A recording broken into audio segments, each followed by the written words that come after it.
কাছে আসো না। তো এত দূরত্ব হলো আর কাছে আইতে। বুঝতে আসলে তুমি না অনেক কিউট। ও আচ্ছা তাই? হ্যাঁ তুমি অনেক কিউট। এটা হোদায় আর কি, তোমার ঘুরে ফিরে তোমার স্বামীর প্রতি তোমার টানটা একটু বেশি থাকে শোনো। আরে ওর কি আমি ভালোবাসি? ওরে তো সামাজিক কারণে, এই কারণে ওর সাথে সংসার করি। মানে আমি আগে বলছিলাম যে এই বিয়েটা করো না। আমি বিয়ে করে তোমার কি করব? একটা তো করছো, দেখ এটা আমি ধরি না। এটা তাড়াতাড়ি করে ওটা ডিভোর্স দাও, ডিভোর্স দিয়া চলো অবশ্যই আমরা নতুন করে আবার সংসারটা শুরু করি, তাই না? তাও চলে, সমস্যা নেই। আচ্ছা এখন কও কবে ওরে ডিভোর্স দিবা আর কবে আমার বিয়েটা করবা? শোনো আমি কি বলি, আমার কথাটা শোনো। বলো।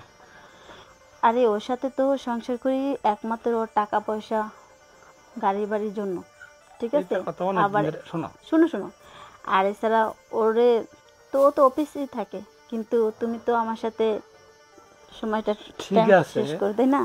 এখন ঘটনা হচ্ছে আর এমনি কতদিন তো এমনি লুকায় আমরা কম পাবো, তাইলে এখন অনেক বেলা হয়ে গেছে, তা চলো আমরা এবার নদীতে চাপ দিই। চলো।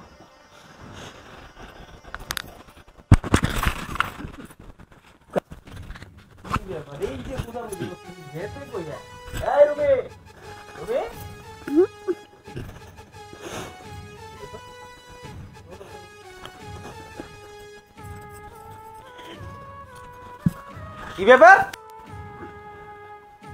এটা কে? কে এটা? ও ও তুমি এই ঠিক এই সময় বাড়িতে? আমি আমি বাইরে থাকি আর তুই নাগর লইয়া তুই ঘুমাস? নাগর লইয়া ঘুমাস? এই আমি বাইরে থাকি, আমি মার কি যে করবো এখন আমি ভাবতেই পারতেছি না। আমি এত কষ্ট করে এত পরিশ্রম করে টাকা উপার্জন করি তোরে সুখে রাখার জন্য, আমি বাইরে থাকি আর তুই নাগর লইয়া থাকস? এটাই তো চরিত্র? আমি বুঝতে পারতেছি না আমি কি শোনো, করব। আমি তোমাকে কি বলি ভালো করে শোনো। তুমি পারো না দেখেই তো আমি আরেকজনকে নিয়ে একই বিছনায় আছি, বুঝো না? তুমি তোমার সারাক্ষণ তোমার অফিস, তোমার ব্যবসা, তোমার ওই সব কিছু ওটা নিয়ে তুমি ব্যস্ত থাকো। আজকে তুই আমার এই কথা কইলি?